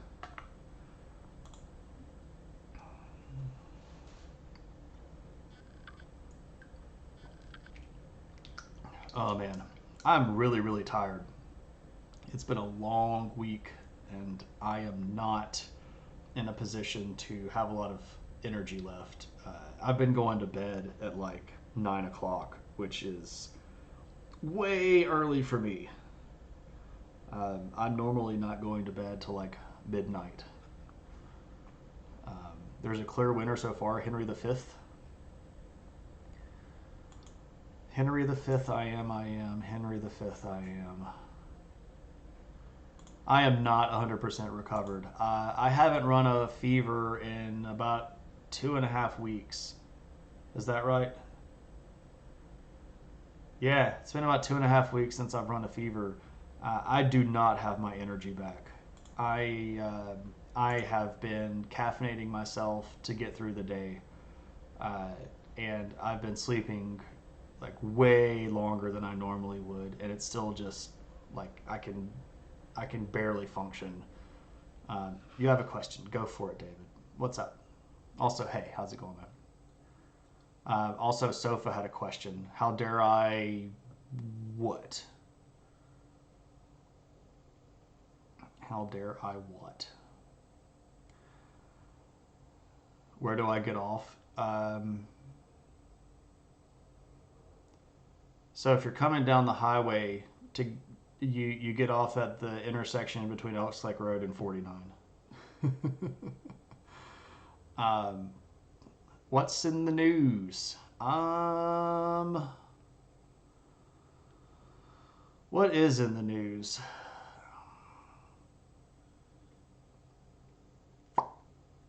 Oh man, there was something that I wanted to talk about last week if they asked me about this. Oh, last week there was a really big kerfuffle um, in um, in Kosovo. So uh, let's turn on the borders and zoom in here. Of course, Aqueducts and Henry V tied. Um, so now we're going to have to have a runoff.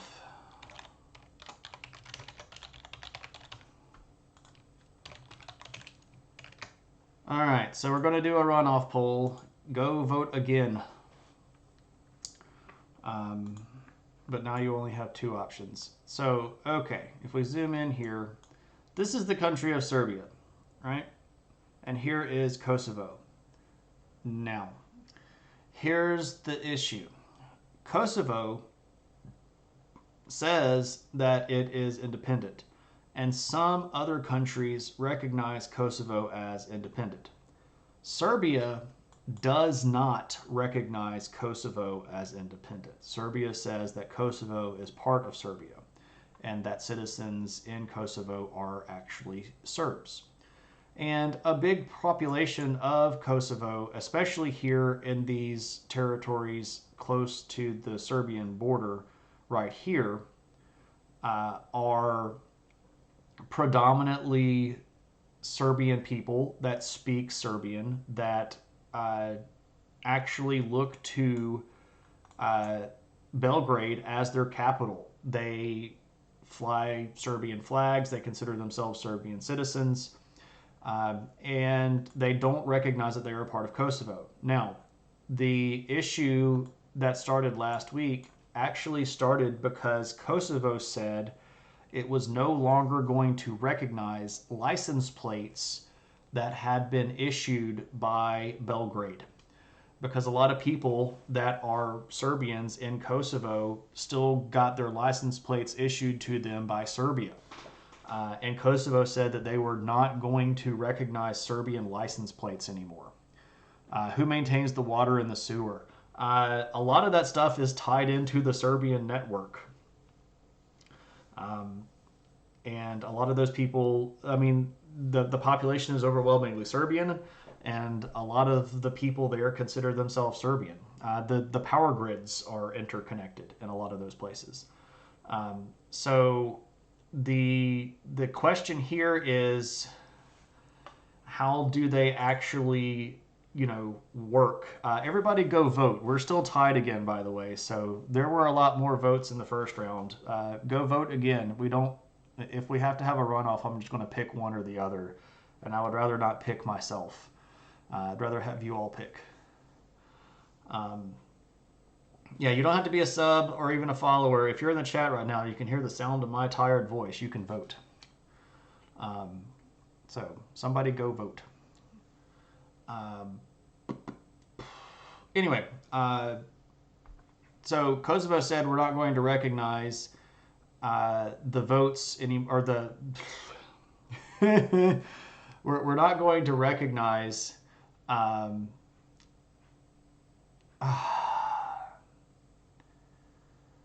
Good gracious.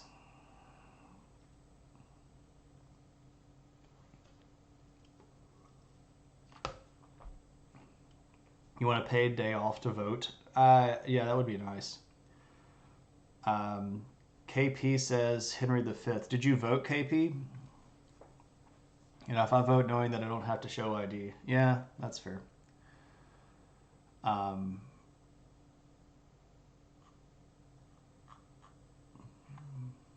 Okay. I'll figure it out.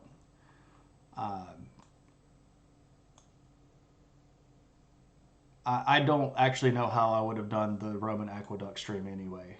Henry V is a lot easier to do.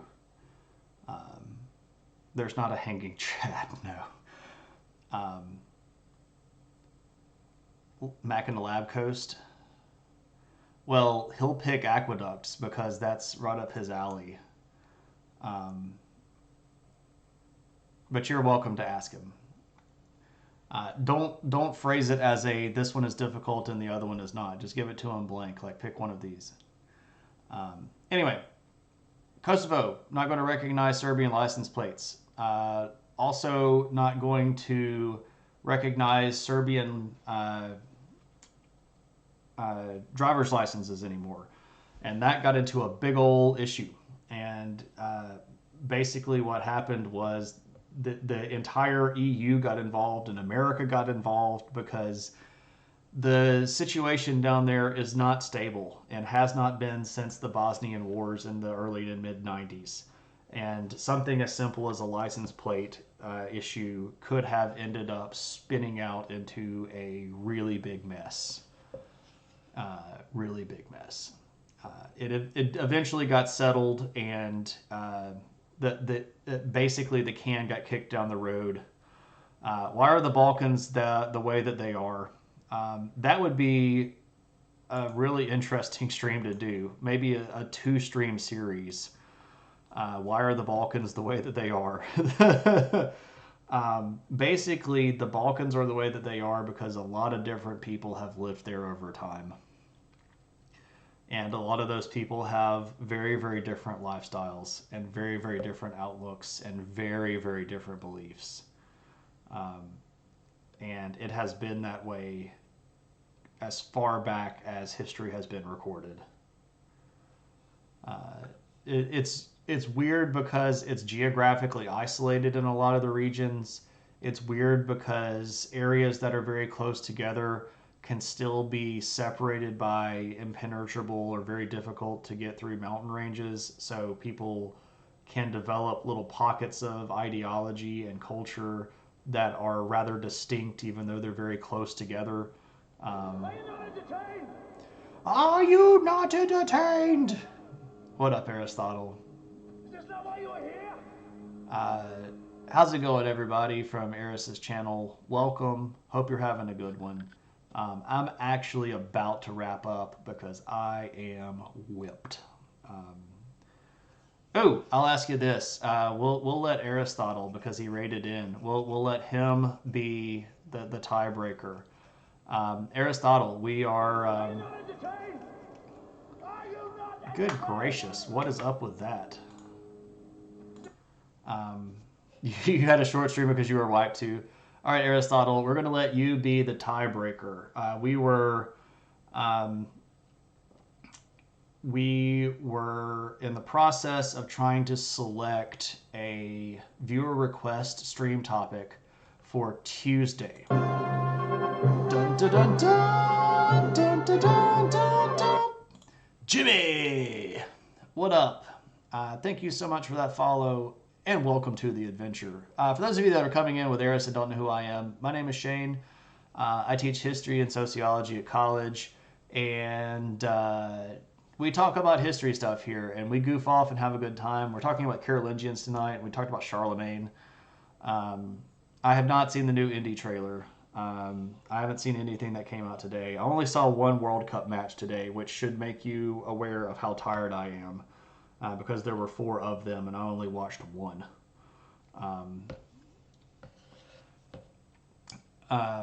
Okay, so Eris, here's the question. We had 2 two topics that came out as a tiebreaker, and then we had a runoff between those two, and it came out tied again. So, yeah, what Kilted Preacher said: break the tie between aqueducts or Henry V. So Henry V of England or Roman aqueducts. Which one would you like to hear about? Did you hear about the Democratic sheriff and the councilwoman in Louisiana who were sentenced to buying votes in the 2020 election? I did not hear about that. Yeah, I knew Mac would say aqueducts because everybody thinks aqueducts is a really easy stream to put together, and I'm telling you that is going to be massively difficult for me to put together. But if that's what you all want, I'll do it. I don't know what I'm going to do, but I'll spend hours this weekend trying to put together aqueducts for you all. No, that's what got voted on. And Mac, I knew as soon as KP said, I'll go ask Mac, I knew exactly what he was going to say. That's going to be a difficult topic. So we'll be okay. And I'm not like mad about it. I'm just saying it's going to take me a while to put that together. Isn't Harrison Ford in his 80s? I don't know how old Harrison Ford is. Anyway, you tried to goad him into being his contrarian self and voting for King Henry. Yeah, if it involved civic engineering, he's going to go with the civic engineering stuff because that's his. You didn't even have to ask him. I knew what he was going to say. Just put up a picture of an aqueduct and say, "Ta-da! See you guys Thursday." I know what I'm going to do. I'm going to end up showing a lot of pictures of aqueducts that I've been to, and we're going to use that to kill a lot of time. All right. So I do want to remind everybody one more time that we are running a charity stream tonight and next Tuesday and Thursday. It is part of the 12 days of streaming with the Starlight Children's Foundation, whose goal it is to bring happiness to kids who are stuck in the hospital with serious or chronic illness. They do stuff like give out books and video game access, and they try to supply like geeky / nerdy / kid approved hospital gowns and wagons for kids to ride around in if they're not particularly mobile. It's a really good charity. I would not promote them if I did not think that they were legit. They have very high review scores. They use a disproportionately high amount of the money for the actual charity. They have a rather low overhead, so most of the a vast majority of the money donated actually goes straight to the charity. They have very high approvals from what you would call like charity oversight stuff. So if you feel so designed to donate, click the little link right there and donate via the stream. We'll be running this for a few more days though, and we'll be good at it. Okay, look at this picture. Now look at this picture. How about one more picture? There'll be a lot of pictures. Yeah. Anyway, as part of that, though, I have been given a specific person that I am supposed to raid as part of the larger 12 days of streaming event. So we are going to go raid Old Drum Leatherworks.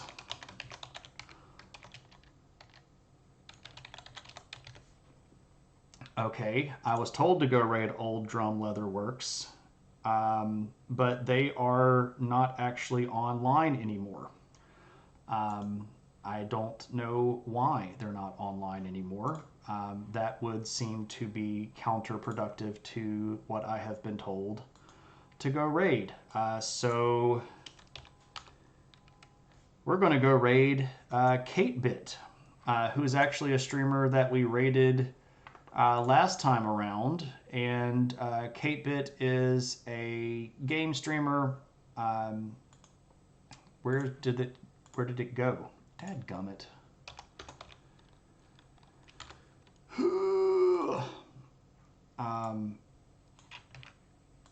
Katebit is a game streamer who is currently playing Final Fantasy 15. We're going to go give Katebit a raid as part of our stream for Starlight situation. Thanks everybody for hanging out. Hope everybody has a good and pleasant night, a good weekend. I will... Nogre! You're the man. Much appreciated. And kids, thank you too. Anyway, I will probably be around this weekend, or at least I hope so, to do some Gundam stuff, but I don't know. I'm very tired. We'll see. I might just end up sleeping the whole time. But I'll definitely be around Tuesday next week, and we'll talk about Roman aqueducts, which will be fun, even if it's going to take me a while to get that one together. Not playing Final Fantasy 15, playing Final Fantasy 10, which is actually a lot better because I like 10 way more than 15. Anyway, we're going to go raid Katebit. Let's go do it. Our raid call is Eris. You did it the wrong way, but that's okay. I'll get it there.